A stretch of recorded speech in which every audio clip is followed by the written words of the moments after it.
नमस्कार दोस्तों। आज की कहानी है सास का बदला। पूजा की सास को मरे 10 दिन भी नहीं हुए थे कि घर में आए दिन पूजा अपनी सहेलियों और अपनी मम्मी के साथ मिलकर पार्टी करती। आज भी देर रात तक खाने पीने की पार्टी चलती रही। उसके बाद सारी सहेलियों के जाने के बाद पूजा ने अपने मम्मी से कहा, मम्मी तुम यहीं हॉल में सो जाओ। कोकिला जी को नींद बहुत जोरों से आ रही थी। वो हॉल में न सोकर जो कमरा उसकी मरी हुई सास का बंद पड़ा था, उस अंधेरे कमरे में जाकर सो गई। आधी रात को कोकिला जी को ऐसा लगा जैसे कोई उनका बिस्तर हिला रहा है। फिर उन्हें लगा शायद उनका वहम हो सकता है। कुछ देर बाद उन्हें ऐसा लगा मानो उनका बिस्तर हवा में ऊपर की ओर उठ रहा है। तभी उनकी चीख निकल पड़ी। वह घबरा कर उठ बैठी। कमरे में कोई नहीं था, लेकिन बिस्तर कौन उठा रहा है? उनकी आंखों में डर साफ झलक रहा था। वह पागलों की तरह चिल्ला रही थी। तभी उनकी आवाज पूजा ने सुनी, जो किचन में पानी लेने के लिए आई थी। मम्मी, क्या हुआ? मैंने तो कहा था हॉल में सोना। डर गई क्या? अरे नहीं, मैं कोई डरपोक हूँ, कोकिला जी ने कहा। मम्मी, मेरी सास जब से गई हैं तब से सच में हम उस कमरे में नहीं जाते। उनके गुजरने के बाद से मैं उस कमरे में रात में तो क्या, दिन में भी नहीं जा पाती हूँ। और रात की तो बात ही अलग है। हमने न जाने कितने पूजा पाठ करवाई, लेकिन कोई असर नहीं हुआ उस बुढ़िया पर। वो तो जीते जी भी सताती थी और अब मर कर भी चैन नहीं। कोकिला जी ने कहा, अरे वह पापिन बुढ़िया थी, इसीलिए मरने के बाद भी भटक रही है, वरना अब तक मुक्त हो जाती। अच्छा सुन, मैं एक तांत्रिक को जानती हूँ जो ऐसे भूत को भगाने में महारथी है। तेरी सास जितनी भी पापिन हो, लेकिन देखना उसके आगे पानी भरते हुए नजर आएगी। मेरे साथ कल उसके पास चलना। कोकिला जी ने कहा। तो पूजा ने कहा, ठीक है मम्मी, मैं चलूंगी, लेकिन अभी आप हॉल में सो जाइए। उस कमरे में सोने की कोई जरूरत नहीं है, वरना कहीं वह आप पर भी हमला न कर दे। कोकिला जी बोली, मुझ पर क्या हमला करेगी वह बुढ़िया? अरे तुझे याद नहीं है क्या, कैसे उसको दांतों तले चना चबवाया था? नानी याद आ गई थी। आज आने दे उसको, मैं भी देखती हूँ। देखना, ऐसा सबक सिखाऊंगी कि वह दोबारा आने से पहले 10 बार सोचेगी, किसी को भी डराना ही भूल जाएगी। पूजा ने चौंक कर पूछा, तो क्या अभी आप उस कमरे में सोने जा रही हो? पूजा ने पूछा। तो कोकिला जी बोली, ना ना, अब तो मैं हॉल में ही सोऊंगी। क्या पता दरवाजा बंद करके वह बुढ़िया मेरा गला ही दबा दे। यहाँ तो कम से कम कोई दरवाजा तो नहीं है, कोकिला जी ने कहा। तो पूजा ने गहरी सांस ली। रात ज्यादा हो गई तो सभी लोग सो गए। अगली सुबह कोकिला जी जैसे ही नहा कर आई तो पूजा ने कोकिला जी से पूछा, मम्मी बताओ, आज आपके लिए नाश्ते में क्या बनाऊं? जो कहोगी वो बनाऊंगी। तभी कमरे से एक भयानक सी आवाज बाहर आती है। अपनी माँ से क्या पूछ पूछ कर नाश्ता बना रही है? दे दे इसे भी बासी रोटी और नमक, जैसे मुझे देती थी। देख, डाइनिंग टेबल पर रोटी नमक रखा है, अगर नहीं खाएगी तो बहुत मारूंगी, जा खिला। पूजा डर के मारे सूखी रोटी अपनी माँ के मुंह में डालने लगी और कोकिला जी भी भीगी बिल्ली बनकर निगले जा रही थी। ये आवाज पूजा की सास गायत्री जी की थी। उनके ऐसा कहते ही पूजा और कोकिला जी डर के मारे दूर कोने में सिमट गई और कहने लगी, मम्मी जी आप, पहले तो आप बस रात में ही आती थी, अब दिन में भी।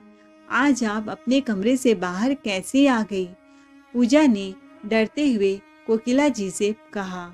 देखा मम्मी, अब आया यकीन मेरी बात का। माँ जी मरने के बाद भी यही हैं। तभी फिर से गुस्से भरी आवाज आई, अरे भूल कैसे गई तुम दोनों? मेरी दिन रात का चैन छीना था ना तुम माँ बेटी ने। अब तो मेरी बारी हुई ना।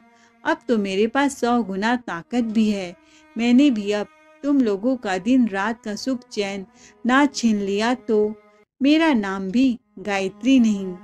पूजा की माँ कोकिला यह देखकर कटे हुए वृक्ष की बात थी, बेहोश हो जमीन पर धाराशाही हो गई। फिर से ठहाके लगाने की आवाज आई। अरे अभी से डर गई, मुझे दांतों चने चबवा रही थी तू तो। पूजा खौफ के मारे एक जगह खड़े खड़े पसीने से भीग गई थी। कुछ देर शांति बनी रही तो जाकर माँ के पास आई और पानी के छींटे दिए। जब उन्हें होश आया तो उन्हें कुछ भी याद नहीं था, पर पूजा को ये जानकर जैसे लकवा मार गया था। उसकी आंखों में डर साफ दिखाई दे रहा था और उसे अपना यतीत याद आ गया। वो सब बातें याद आने लगी कि कैसे उसने अपनी सास को सताया और परेशान किया था, और आज उस सब का बदला लेने ही वह आई थी। पूजा उन दिनों को याद कर उनमें खो गई। सभी गायत्री जी को बेटे की शादी के लिए बधाई दे रहे थे, उपहार दे रहे थे। गायत्री जी एक विधवा महिला थी और अपने पति को कई साल पहले ही एक रोड एक्सीडेंट में खो चुकी थी। तब से उन्होंने अपने बेटे शिवम की परवरिश अकेले ही की थी। उसकी पढ़ाई लिखाई सबका ख्याल वो अकेले ही करती रही थी। बड़ा होकर शिवम फौज में चला गया था। उसके कुछ समय बाद गायत्री जी को एक अच्छा रिश्ता भी मिल गया, तो छुट्टी में शिवम जैसे घर आया तो उसकी शादी कर दी। शिवम अपने जिम्मेदारी भरे काम के वजह से ज्यादातर बाहर ही रहता था। इधर घर पर पूजा और गायत्री जी घर में ही रहते थे। शुरू में तो सब ठीक ठाक चल रहा था, फिर धीरे धीरे पूजा का रवैया गायत्री जी के प्रति रूखा होता चला गया। उसे देर रात पार्टी करने में बड़ा मजा आता था। गायत्री जी अगर कुछ कहती तो उन्हें 100 बात सुना देती, इसलिए उसको अपनी सास बुरी लगने लगी थी। अब वह कोई भी काम बिना ताना दिए नहीं करती थी। यह सब गायत्री जी शिवम को इसलिए नहीं बताती थी क्योंकि शिवम की ड्यूटी पहले से ही बॉर्डर पर लगी होती थी। उस पर से घर की परेशानी बताकर वह उसे और परेशान नहीं करना चाहती थी। अकेले की पूजा का बर्ताव सहन करती थी और उससे भी कुछ नहीं कहती थी, लेकिन पूजा इसी बात का फायदा उठाती थी। पूजा अक्सर मम्मी कोकिला जी को अपने घर पार्टी में बुला लेती और दोनों साथ मिलकर गायत्री जी को खूब परेशान करते थे। दिन भर बात बात पर आदेश देते और अत्याचार करते थे। एक दिन पूजा ने गायत्री जी से कहा, मम्मी जी आज आप खाना मत बनाना, हमने खाना बाहर से ऑर्डर किया है। पिज्जा, बर्गर, कढ़ाई पनीर मेरा और मेरी मम्मी का तो हो जाएगा। इसमें गायत्री जी ने कहा, ठीक है बहू, फिर मैं अपने लिए खिचड़ी ही बना लेती हूँ। गायत्री जी यह सोचते हुए किचन में चली गई और थोड़ा सा दाल चावल कुकर में चढ़ाने के लिए तैयार करने ही चली थी कि तभी पीछे से पूजा आकर कहने लगी, अरे यह क्या कर रही हैं? मैंने मना किया ना कि खाना नहीं बनाना है, सुनाई नहीं देता है क्या? गायत्री जी ने हिचकते हुए कहा, बहू यह तो मैं अपने लिए खिचड़ी ही बना रही हूँ, क्योंकि खाना तुम और तुम्हारी मम्मी के लिए आ रहा है, ना मेरे लिए तो नहीं आ रहा है। गायत्री जी के इतना कहते ही पूजा ने उनको किचन से बाहर निकाल दिया और कहा, वारी बुढ़िया, मालकिन बनने का बड़ा शौक है तुझे। इस घर में वही होता है जो मैं कहती हूँ। कोई मालकिन नहीं हो तुम जो सिर्फ तुम्हारे लिए चूल्हा जलेगा। फालतू की गैस नहीं है इस घर में, और आपका बेटा तुम्हारे इस फालतू के खर्च करने के लिए सरहद पर यूं मौत से नहीं लड़ता। गायत्री जी ने कहा, बहू तुम तो पिज्जा खाने जा रही हो और मुझे भी तो भूख लगेगी ना, बनेगा नहीं तो फिर मैं क्या खाऊंगी? और तुम यह क्या बोले जा रही हो कि मेरा बेटा फालतू में नहीं कमाता? अरे वह अपने घर परिवार के लिए ही तो यह सब करता है, और जीने के लिए मैं खाना तो खाऊंगी ना। गायत्री जी ने कहा तो पूजा चीखी, हाँ पता है, जब तक आप खाएंगी नहीं नींद कहाँ आएगी। फ्रिज में 2 दिन की ब्रेड बची है और बासी एक कटोरी सब्जी है, लेकर खा लो, खबरदार कुछ बनाकर खाया तो। यह कहकर पूजा चली गई। लेकिन बेचारी गायत्री जी और क्या करती, बस वही बासी खाकर घर के कामों में लग गई। बाहर से जब पिज्जा बर्गर पनीर आया तो दोनों माँ बेटी सोफे पर धड़ाम से बैठकर गायत्री जी को जला जला कर खाने लगी। गायत्री जी काम खत्म होने के बाद अपने कमरे में सोने चली गई। कुछ घंटे बाद पूजा की माँ कोकिला जी गायत्री जी को आवाज लगाती हुई बोली, अरे समधन जी, कहाँ इतना जल्दी सो गईं? अभी घर के मालकिन जाग रहे हैं और आप सो गईं। जरा नींबू हींग का पानी बनाकर लाना, बहुत बदहजमी लग रही है मुझे। पूजा बोली, मम्मी आप भी ना थोड़ा कम खा लेती तो क्या हो जाता, लेकिन आप तो ऐसे खाती हो जैसे कि फिर मिलेगा नहीं। कोकिला ने कहा, अरे बेटा, वह खाना मैं नहीं खाती तो बर्बाद हो जाता, तुम तो फेंक देती। मुझे बर्बादी पसंद नहीं है तो इसीलिए खा लिया, लेकिन बस वही ज्यादा हो गया। कोकिला ने कहा, अरे मम्मी, बर्बाद क्या होता? माँ जी तो ललचाई नजरों से हमारे खाने को देख रही थी, थोड़ा सा दया करके इनको भी दे देते। वैसे भी इन्हें हमारा जूठन खाने की तो आदत पड़ गई है ना। फिर दोनों माँ बेटी खिलखिलाकर आपस में हंसने लगे। तब तक गायत्री जी वहाँ हींग का पानी लेकर आ गई। हींग नींबू का पानी पीते ही पूजा की माँ कोकिला जी को उल्टी हो गई, तो इस पर पूजा खूब खरी खोटी गायत्री जी को सुनाने लगी और चिल्लाते हुए पानी में कुछ मिलाने का इल्जाम भी लगाने लगी। गायत्री जी ने कहा, बेटा, मैंने कुछ नहीं मिलाया है इसमें, बस हींग ही डाली थी बेटा।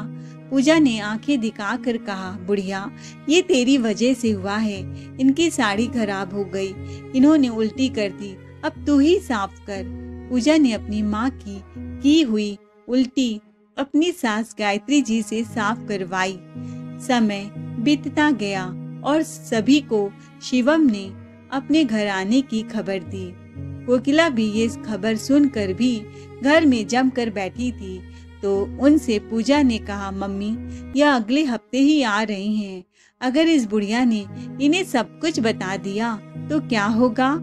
शिवम तो मुझे ही घर से निकाल देंगे। वह तो अपनी माँ की आंखों में एक आंसू भी बर्दाश्त नहीं कर सकते। कोकिला तपाक से बोली, सुन पूजा, अगर इसे कहना ही होता तो कब का कह चुकी होती। हाँ, लेकिन फिर भी हम कोई रिस्क नहीं ले सकते। कहीं इसने सब कुछ दामाद जी को बता दिया तो इससे पहले हमें इसका कुछ करना होगा। न रहेगा बांस न बजेगी बांसुरी, इसका ही कुछ करते हैं। कोकिला जी ने कहा। तो पूजा बोली, तो हमें क्या करना पड़ेगा मम्मी? पूजा ने पूछा तो कोकिला जी बोली, सुन, अब से कुछ दिनों तक इसके साथ अच्छे से बर्ताव करो, ख्याल रखो इसका, इसके लिए साड़ी भी ले आना, इनसे घर का कोई काम मत करवाना, और फिर एक दिन इसके खाने में जहर मिलाकर 2 दिन के लिए तो मेरे साथ मेरे घर चलना। यह खाना खाकर यहाँ पड़ी रहेगी और फिर हम इसके हार्ट अटैक से मौत का नाटक कर देंगे और घर वापस आ जाएंगे। इससे यह भी चली जाएगी और हम भी बच जाएंगे और किसी को हम पर शक भी नहीं होगा। पूजा ने कहा, मम्मी, कहीं उनको हम पर शक हुआ या पता चल गया तो? कोकिला एकदम से बोली, पूजा, कल मैं मार्केट से एक ऐसी जड़ी बूटी खरीद कर लाऊंगी जिसे खाने से 5 घंटे बाद इंसान मरता है और उसके मुंह से कोई झाग भी नहीं निकलता, जिससे किसी को शक न होने की संभावना ही नहीं है। कोकिला ने अपनी सारी योजना बताई तो पूजा ने कहा, हाँ, ये ठीक है मम्मी, और यह सब उसी दिन होगा जिस दिन शिवम घर वापस आएंगे। उसके बाद से ही दोनों माँ बेटी का व्यवहार गायत्री जी के लिए बिल्कुल बदल गया। गायत्री जी समझ रही थी यह सब शिवम के आने की खबर के कारण हो रहा है, इसीलिए वह भी चुपचाप इन दोनों का नाटक देख रही थी। एक दिन पूजा गायत्री जी से कहती है, मम्मी जी, मैंने दोनों वक्त का खाना बना दिया है, आप खा लेना। मैं मम्मी को छोड़ने जा रही हूँ, कल उनके आने से पहले ही आ जाऊंगी। उसके बाद कोकिला और पूजा पूरी योजना से गायत्री जी के खाने में वही खतरनाक जड़ी बूटी मिलाकर चले गए। उधर शिवम बहुत दिनों बाद घर लौट रहा था और आज कई महीनों बाद माँ से मिलने के लिए इतना बेचैन था। उसने इस खुशी में न जाने कितने ही खूबसूरत और महंगे तोहफे अपनी माँ के लिए शॉल खरीद लिए थे। साथ में माँ के लिए गरम गरम जलेबी भी खरीद ली थी, जो कि उसकी माँ को बहुत पसंद थी। जब शिवम घर पहुंचा तो बाहर से ही माँ माँ पुकारता हुआ घर में घुसने लगा। आवाज देते हुए शिवम बोला, माँ माँ कहाँ हो? अरे माँ कहाँ हो? कमाल हो गया आज तो।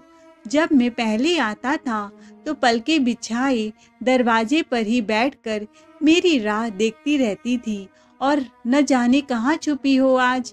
आवाज लगाने पर भी न कमरे से बाहर आ रही हो और ना ही बोल रही हो। अच्छा माँ, सॉरी, माफ कर दो, इस बार आने में देर हो गई। अगली बार जल्दी छुट्टी लेकर आऊंगा। अब देखो तो मैं आपके लिए क्या क्या लाया हूँ। सोफे पर बैठा शिवम लगातार आवाज दिए जा रहा था। उसकी माँ जब बहुत देर तक कहीं दिखाई नहीं दी और ना ही उनकी आवाज सुनाई दी तो शिवम की धड़कन तेज होने लगी थी। अब उसको कुछ गलत होने का अंदेशा होने लगा था। वो दौड़कर माँ के कमरे में आया तो माँ को जमीन पर बेसुध पड़ा देखकर उसके पैरों तले जमीन सरक गई। उसने माँ को दोनों हाथों से झकझोरना शुरू किया मगर माँ नहीं उठी। शिवम ने देखा कि माँ का पूरा शरीर ठंडा पड़ चुका था और सांस रुकी हुई थी। शिवम अपनी माँ के लिए दहाड़े मारकर रोने लगा कि तभी पीछे पीछे कोकिला और पूजा भी घर के अंदर आती दिखी तो शिवम को रोते हुए देखा। शिवम बोला, यह देखो पूजा, मम्मी हमें छोड़कर चली गई।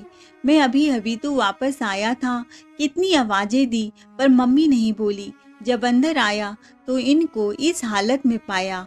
शिवम ने रोते बिलखते हुए कहा। पूजा हैरान होने का नाटक करते हुए बोली, क्या? मगर शिवम, मम्मी जी कल तक तो बिल्कुल ठीक थी, फिर यह अचानक ऐसे कैसे? क्या हुआ होगा? नहीं पूजा, इतना कहकर रोने का नाटक करने लगी। मम्मी जी, आप हमें यूं अकेला छोड़कर नहीं जा सकती। मैं क्यों गई आपको अकेला छोड़कर? हे भगवान, मेरी मम्मी जी को वापस लौटा दो। मैं आपका भंडारा करवाऊंगी। गायत्री जी का अंतिम संस्कार हो गया, तब जाकर पूजा का यह सब नाटक खत्म हुआ। शिवम माँ के जाने के गम में अब अक्सर उदास रहने लगा था। पिता का साया तो बचपन में ही सिर से उठ गया था और अब माँ की गोद भी छिन गई थी। लेकिन इधर अब माँ बेटी खुशी खुशी घर में रहने लगे और मजे करने लगे। मगर फिर पूजा कुछ दिनों के लिए अपने मायके चली गई। शिवम अभी भी घर पर ही था और पूजा भी बड़ी खुश थी। वह तो सोच रही थी कि जैसे ही शिवम वापस अपने काम पर लौटेगा वैसे ही वह अपनी मम्मी को बुला लेगी और उनके साथ घूमने जाया करेगी। एक दिन शिवम को बहुत तेज भूख लगी थी। वह पूजा पूजा चिल्लाने लगा। पूजा, गैस पर कुकर सीटी पर सीटी मार रहा है, कुछ खाने को मिलेगा कि नहीं? कब से भूखा बैठा हूँ। अरे, मैंने तो गैस पर कुकर नहीं रखा। जो वह किचन में जाकर देखती है, सच में कुकर में छोले पक रहे थे और जब शिवम को छोले खाने को देती है तो शिवम कहता है, वाह पूजा, तुमने तो एकदम माँ जैसा बनाया है। वह देखकर बहुत पूजा आश्चर्य थी कि उसने तो छोले भिगोए ही नहीं थे तो किसने बनाया। पूजा काम की जल्दी में थी, फिर उसने उसको नज़रअंदाज कर अपने कामों में लग गई। एक रोज उसने फोन पर कोकिला जी से कहा, मम्मी, मैं सोच रही हूँ कि सासू माँ के कमरे की सफाई करवा कर आपके रहने का इंतजाम उसी कमरे में कर दूँ। अब आप आराम से उस कमरे में रहना। पहले तो उस बुढ़िया के साथ रहना पड़ता था, कोकिला जी ने कहा, हाँ बेटा चलो, अब तो मैं पैर फैला कर आराम से रहूंगी तेरे घर में। कोकिला ने हाँ कहा तो पूजा गायत्री जी के कमरे में सफाई करने चली गई। सबसे पहले अलमारी की सफाई करने की सोचती है, लेकिन जैसे ही वो अलमारी खोलती है, ऊपर से गायत्री जी का तस्वीर गिरता है जिसमें से खून बह रहा होता है। यह देखकर उसके होश उड़ जाते हैं। वह घबराकर अलमारी को बंद करके उसके कमरे से भागने ही वाली थी कि वह गायत्री जी को अपने सामने खड़ा पाती है। उन्हें देखकर उसकी सांसें ही उखड़ जाती है। डर के मारे पैर कांपने लगते हैं और वो जमीन पर गिर जाती है। कुछ बोलना चाहती है तो उसकी आवाज हलक में ही अटक जाती है। तभी गायत्री जी की आवाज आई, क्या हुआ बहू? तुमने क्या सोचा था कि मुझे मारकर मुझसे हमेशा के लिए पीछा छुड़ा लोगी? लेकिन मैं तुम्हारा रोना देखकर जा ही नहीं पाई। तुम जो रो रो कर भगवान से मुझे वापस मांग रही थी, इसीलिए मैं यहाँ आ गई। बस सिर्फ मेरा शरीर गया है। तुम चिंता मत करो, मैं तुम्हें अब कभी अकेला नहीं छोड़ूंगी और फिर अपने साथ ही ले जाऊंगी। जैसे ही गायत्री जी ने ऐसा कहा तो पूजा डर के मारे जोर से चीख पड़ी और बेहोश होकर गिर गई। जब उसे होश आया तो उसने अपने सामने शिवम को पाया और वह घबराकर उठ बैठी। शिवम से कहा, सुनिए शिवम, मम्मी जी गई नहीं, वह तो आत्मा के रूप में अपने कमरे में है। अभी अभी मैंने उन्हें देखा है। शिवम ने चौंक कर कहा, यह क्या कह रही हो पूजा? जो एक बार चला जाता है वह फिर कभी वापस नहीं आता है क्या? और मैंने तो खुद ही अपनी मम्मी का अंतिम संस्कार किया है, वह कैसे वापस आ सकती हैं? तुम्हें भ्रम हुआ होगा, ये तुम्हारा डर है और कुछ नहीं। शिवम ने कहा तो पूजा जोर से बोली, नहीं शिवम, सच में मुझे कोई भ्रम नहीं हुआ है। आप अभी जाकर मम्मी जी के कमरे में उनका तस्वीर देखिए, खून लगा मिलेगा। पूजा ने ऐसा कहा तो शिवम जाकर गायत्री जी का तस्वीर देखने लगा। उसे तस्वीर पर कोई खून का दाग नहीं दिखाई दिया। तो इस पर शिवम पूजा का हाथ पकड़कर गायत्री जी के कमरे में ले गया और कहा, देखो मैंने कहा था ना कि तुम्हें वहम हुआ है, यह देखो कहाँ है खून। पूजा क्या खून देखती, उसकी तो आंखें ही खून से लाल हो चुकी थी, क्योंकि शिवम के पीछे ही उसे गायत्री जी खड़े हुए दिखाई दे रही थी। खौफ के मारे वह चीखती हुई कमरे से भाग गई। फिर इस बात के बाद से उसने उस कमरे में जाना ही बंद कर दिया। उसने तो कितने पूजा पाठ भी करवाए, पर गायत्री जी का एहसास उसे हर वक्त घर में होता रहा। देखते देखते शिवम के ड्यूटी पर जाने का दिन आ गया तो पूजा ने अपनी मम्मी को फोन पर कहा, मम्मी अब तो यह भी जा रहे हैं, इधर यह मरी हुई बुढ़िया मुझे अलग ही परेशान कर रही है।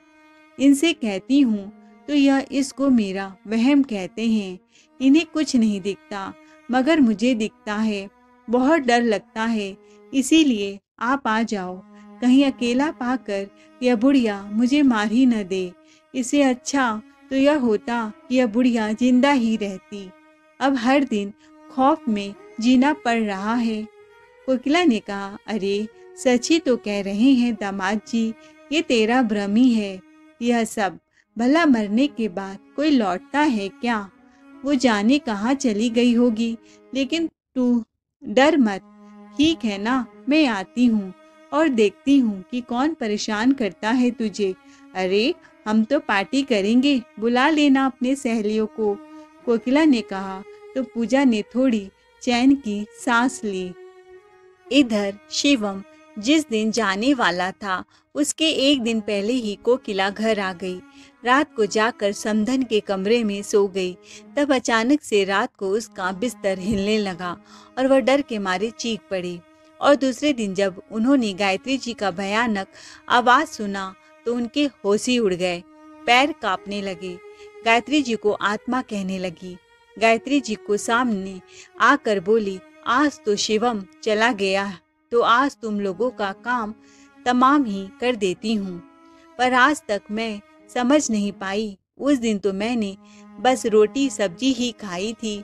उसके बाद ही मैं छटपटाने लगी, मेरा दम घुटने लगा। क्या मिलाया था तुम लोगों ने मेरे खाने में, जिससे मेरी मौत हो गई और किसी को पता भी नहीं चला? बता ही दो।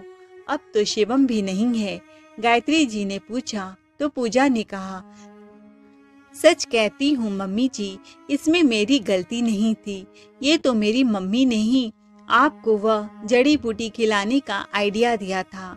कहा था कि इसको खाकर ही मरने पर आपके मुंह से झाग नहीं आएगा और हर किसी को आपकी मौत नॉर्मल लगेगी।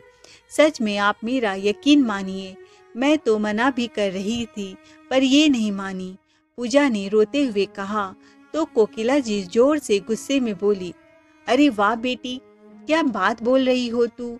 अब जब सामने समदन जी भूत बनकर खड़ी हैं तो सारा इल्जाम अपनी ही मम्मी पर लगा दिया। तुझे तो यह शुरुआत से ही पसंद नहीं थी और जब देखो मुझसे इनकी बुराई करती थी। तभी तो दामाद जी की गैर मौजूदगी में तू इन पर जुल्म ढालती थी, अत्याचार करती थी और अब सारा इल्जाम मुझ पर डाल रही हो। वाह बेटा, जब बात जान पर बन पड़ी तो मुझे आगे कर दिया। सच में ऐसी औलाद किसी को न मिले। कोकिला जी ने भड़कते हुए कहा। तो दोनों माँ बेटी की तू तू मैं सुनकर शिवम भी अंदर आ जाता है और उसे सामने देकर पूजा चुप होकर उसे ही देखने लगती है। शिवम ने कहा, अरे चुप क्यों हो गई दोनों? अरे जब इतना बताया था तो यह भी बता दो ना कि मेरी माँ पर कैसे कैसे अत्याचार करते थे तुम दोनों, और मुझसे कहती थी कि मम्मी को ही तुमसे शिकायत रहती है। जब देखो शिकायत करती थी माँ की। अभी तो बस तुम दोनों ने मेरी मम्मी को कैसे मारा यह कबूल किया है और वह रिकॉर्ड भी हो गया है। लेकिन पूजा, मुझे पूरी बात जाननी है। शिवम ने कहा, अरे आप वापस कैसे आ गए? आप तो ड्यूटी पर चले गए थे ना? अरे नहीं नहीं, आप गलत समझ रहे हैं। सच में मम्मी जी की मौत हार्ट अटैक से हुई थी। हमने नहीं मारा उन्हें, और क्यों मारेंगे? इतने गए गुजरे थोड़े हैं हम। पूजा ने सफाई देते हुए अच्छा बनने का नाटक किया। तभी शिवम ने चीखते हुए कहा, अभी भी झूठ बोल रही हो? लगता है मम्मी का डर खत्म हो गया है। मम्मी, कैसी भूत हैं आप? आपके सामने यह झूठ बोलती जा रही है और आप शांत खड़ी हैं। शिवम ने हंसते हुए कहा। तो पूजा ने हैरानी से कहा, शिवम, क्या मम्मी जी आपको भी दिख रही हैं? इनसे कहिए ना कि प्लीज हमें छोड़ दे। हमें जो सजा देना है दे दीजिए, लेकिन मम्मी जी की आत्मा से बचा लीजिए। पूजा ने कहा। इस पर शिवम हंस कर कहने लगा, आत्मा होती तो अब तक तुम लोग भी आत्मा बन चुके होते। यह तो सच में मेरी मम्मी है जो अभी तक जिंदा है, शिवम ने कहा। तो पूजा चौंक गई। क्या कहा शिवम?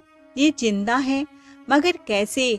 आपने खुद इनका अंतिम संस्कार किया था? शिवम ने कहा, हाँ, क्योंकि वह सारा कुछ मेरे नाटक का हिस्सा था। तुम दोनों को क्या लगता है कि नाटक केवल तुम दोनों को ही करना आता है? जब तुम लोग रोने का नाटक कर रही थी तो मेरी मम्मी को मरने का नाटक करना पड़ा। पूजा ने हैरानी से कहा। तो क्या मम्मी जी ने उस दिन जहर नहीं खाया था? शिवम ने कहा, जहर नहीं खाया था। शिवम ने बताया कि जब उस दिन तुम दोनों इस डर से कि मम्मी मुझे तुम लोगों के बारे में सब कुछ बता न दे, इसीलिए मम्मी के खाने में जहर मिलाने की योजना बना रही थी। लेकिन मम्मी ने सब सुन लिया था और फोन पर मुझे सब कुछ बता दिया था। मैं तो मम्मी की बात सुनकर तभी यहाँ आ गया था। बस सिर्फ मम्मी के सामने मैंने तुम लोगों के नाटक को तुम्हारे हिसाब से चलने दिया और मम्मी को एक अलग जगह में छुपा कर रख दिया। शिवम के यह कहने पर पूजा ने पूछा, फिर वह खून वाली तस्वीर और कुकर की सीटी अपने आप बजना, कभी मेरे सामने मम्मी जी का आना, फिर अचानक गायब हो जाना, यह सब क्या था शिवम? शिवम ने कहा, यह सब मेरे नाटक का हिस्सा था। मैं चाहता तो तुम दोनों को मेरी मम्मी के खाने में जहर मिलाने के इल्जाम में तभी जेल भिजवा सकता था, लेकिन मैं तुम लोगों को सबक सिखाना चाहता था और तुम्हारे मुंह से ही तुम्हारा गुनाह कबूल करवाना चाहता था। कोकिला ने कहा, देखिए दामाद जी, मेरा घर परिवार है, मुझे जाने दीजिए।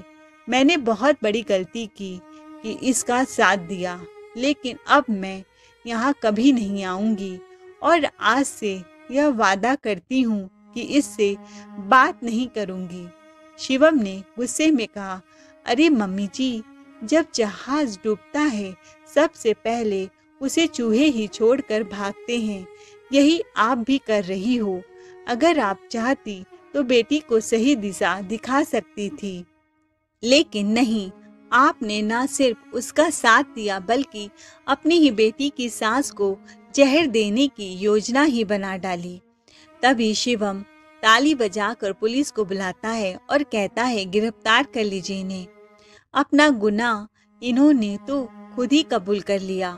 तभी आगे बढ़कर गायत्री जी ने कहा, बहू, तुमने मुझ पर न जाने कितने ही अत्याचार किए हैं मुझ पर, लेकिन फिर भी कभी मैंने शिवम से तुम्हारी शिकायत नहीं की और सब चुपचाप सहा, क्योंकि मुझे अपने बेटे का घर तोड़ना नहीं था। लेकिन तुमने मेरी चुप्पी को मेरी कमजोरी समझ लिया। तुम भी एक औरत हो और मैं नहीं चाहती कि तुम जाकर जेल में रहो और तुम्हारी माँ भी वहाँ की तकलीफ सहे। पर अगर मैंने आज तुम्हें सजा नहीं दिलवाई तो आगे से हर बहू अपनी सास को जहर देने से पहले जरा भी नहीं हिचकिचाएगी। पुलिस को देखकर पूजा शिवम के पैरों पर गिरकर रोने लगी और कहने लगी, बेशक आप मुझे तलाक दे दीजिए, लेकिन प्लीज शिवम, जेल मत भिजवाइए। मेरी मम्मी की उम्र का तो सोचिए। इस पर शिवम उससे एक जोरदार थप्पड़ लगाकर कहता है, क्या तुमने सोचा था मेरी मम्मी की उम्र के बारे में जब उन्हें मारने का प्लान बना रही थी? अब जाओ दोनों पुलिस के साथ और अब यह नाटक जाकर कोर्ट में करना।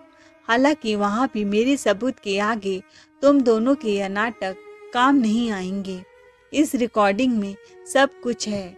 बाद में जब शिवम ने अदालत में उनके खिलाफ सारे सबूत पेश किए तो इससे दोनों माँ बेटी को 5 साल की सजा हो गई। इधर शिवम की माँ गायत्री जी ने अपने शिवम की शादी किसी दूसरी लड़की शोभा से कर दी, जो पूरे घर की देखभाल के साथ साथ गायत्री जी की बहुत सेवा करती थी। तो दोस्तों, आपकी क्या राय है? पूजा और उसकी माँ के साथ शिवम ने सही किया या गलत? कहानी अच्छी लगी हो तो चैनल को लाइक से सब्सक्राइब जरूर करें। Thanks for watching.